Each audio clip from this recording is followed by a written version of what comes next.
8. In the previous exercise, we did, last to last exercise, we did CSV, combining CSV files. Now we want to combine Excel files, a very common requirement in offices again. We get the files from 20, 30 different vendors, and all of them are in the same format. And what these people do, like macro experts, they create a code to consolidate the files, right? Or if someone, if any person doesn't know macros, then what they do, they open each and every file, copy the data, right? Macros, it requires some coding knowledge. Of course, it's easy to learn and easy, anyone can do it. The other two from, a couple of members are here who are actually macro experts. So they do the same thing, right? They simply write the code. Apparently, they learned here only. Write the codes and just trigger the one, and it will open each and every file, copy the data into one file. But we don't want to do in that way. We want to use Power Query to do this. So in this particular customer files folder, whatever the number of files that you have, you want to combine everything into one. Okay, that's what we want to do, right? So take path, same, open Power BI. Is it like a file or folder we need to go with? Folder, right? Because it is not an individual file now, it's a folder. So get data from a folder. Click OK, connect, give the folder path, click OK. Then this will list down all the available files there. There are about 80 files. Okay, in this folder, all files are here. It shows all the properties like the attributes of the file, like what is the extension, access, modified, created, different things. Okay. And like all the files are extracted, whether all the Excel files are extracted to this.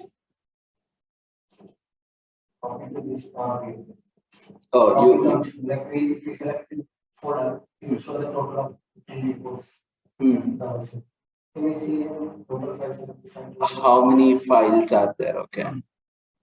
No, such properties are not available.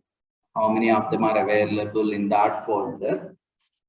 But you can do, if you want to know the file name, when it was last accessed, all the details, if you want, you can simply directly load this table, whatever the table that is visible here, that will show you basically all the file names and how many number of files and all that. You can get that one. Let me show you that. Let me load this table. Okay, whatever the table that was present, like file name, file extension, all those things are here. Okay, then what I can do is I can simply create a card to show the file name count. There are 80 files in that folder. I can create something like this. You may not know what is a card and all, but yeah, we'll discuss these things. We are not into visuals yet. We are spending time on working with the data transformations only yet. Okay, so you can do in this way.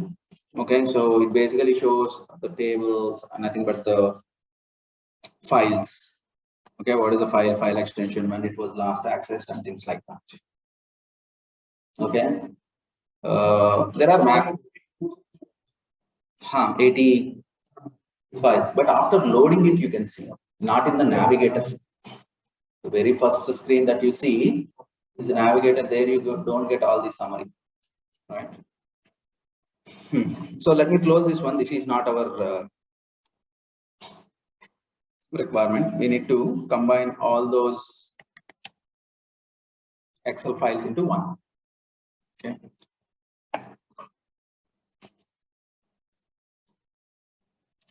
Get data, folder, connect, give the path, click OK. Earlier, if you remember with the CSV files, we said combine and transform. Here also we have those options.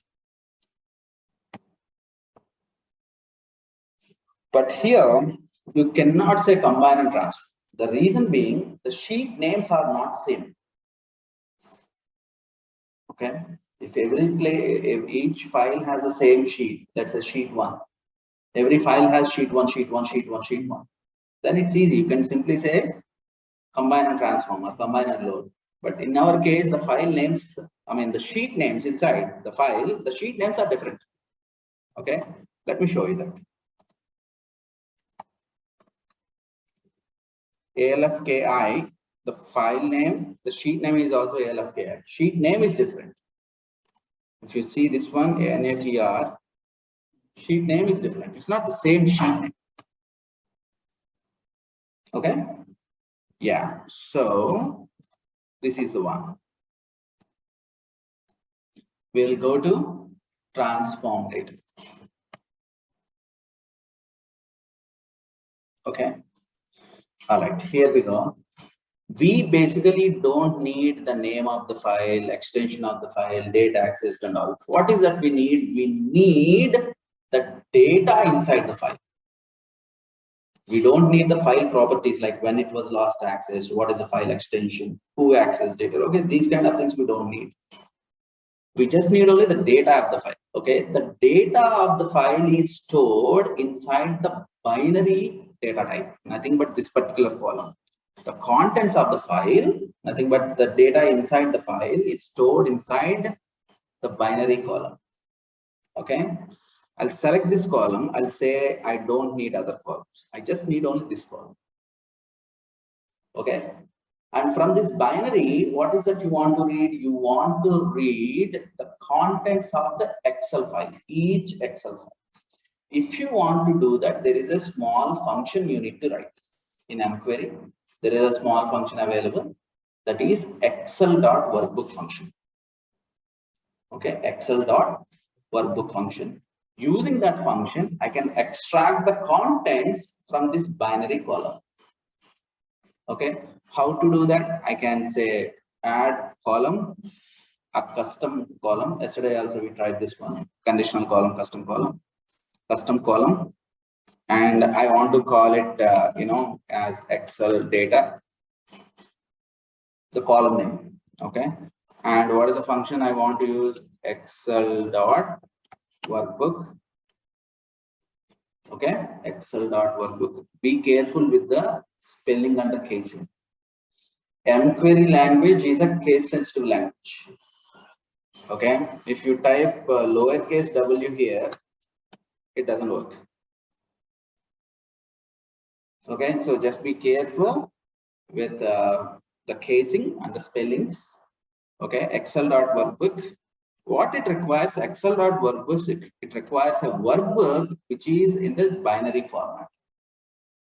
Okay, where is that workbook binary format? In the first column, if you remember, in the first column, you have the binary. All these things are our workbooks only.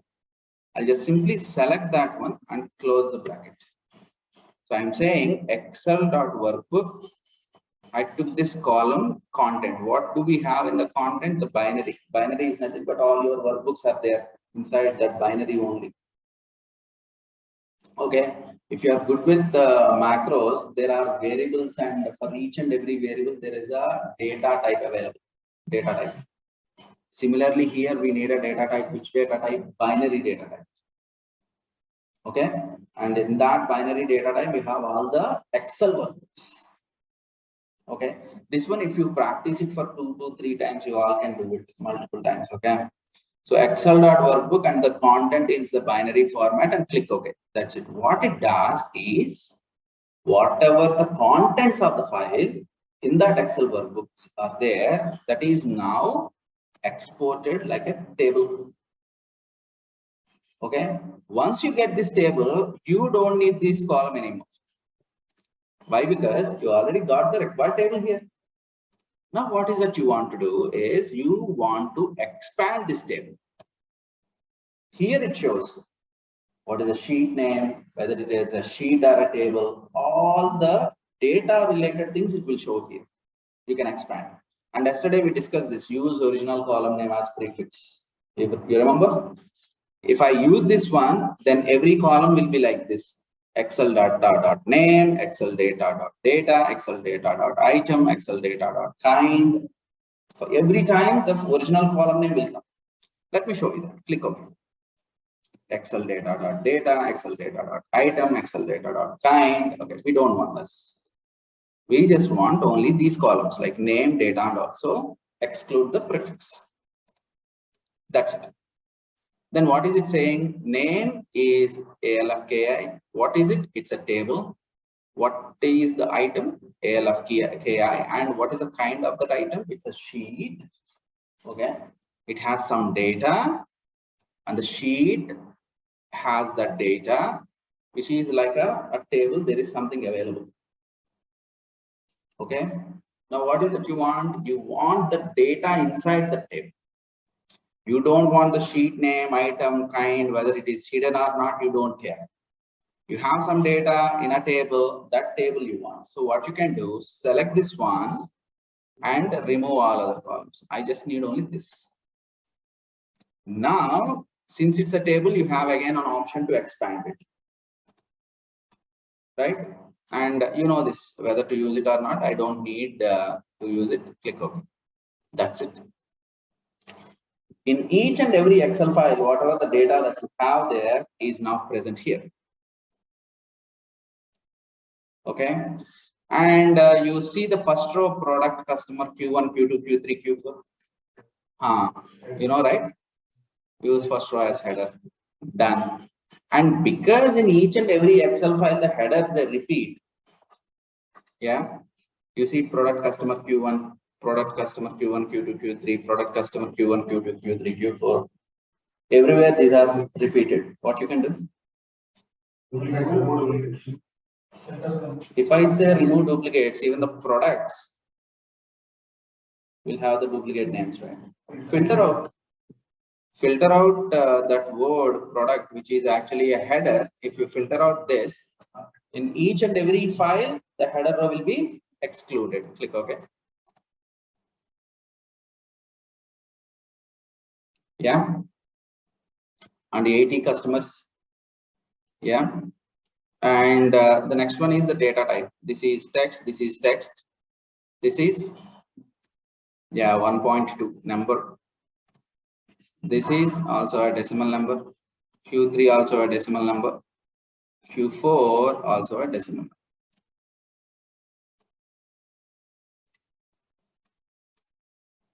Okay.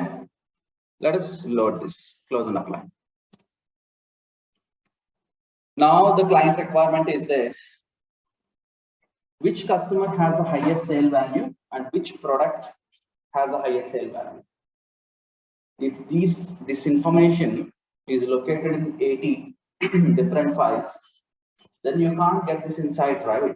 Who bought the highest and which product we sold the highest. You need to consolidate all the files into one. Then only you can come up with this answer, right? Let's do that. Go here. Check a column chart. We need 2 column charts actually. First column chart, we want to show which customer has the highest sale value. But here's the challenge. We have Q1, Q2, Q3, Q4. 4 columns. But we want to see total from all 4 quarters. There are 2 ways of doing this.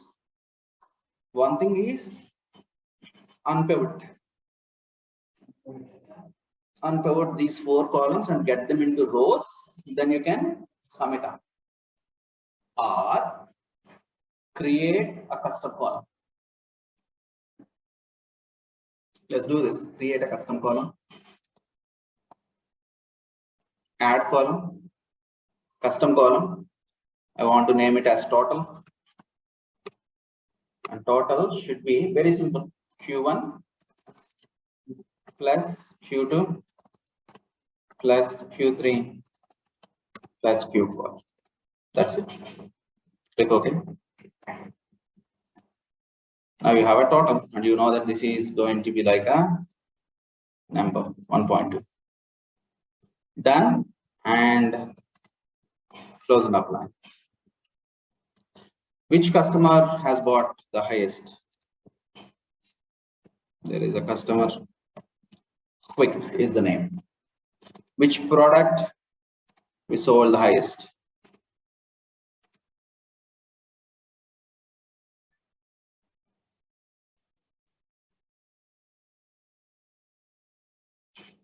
Okay, so this is possible only after combining the data from multiple Excel files. And what is the function that we use?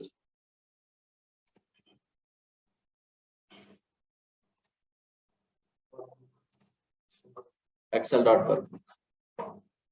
Can you all try this exercise? A very common requirement in our offices. We get multiple Excel files and we need to combine. If you are a macro expert, you can write the code. But if you are not a macro expert, then you can go with this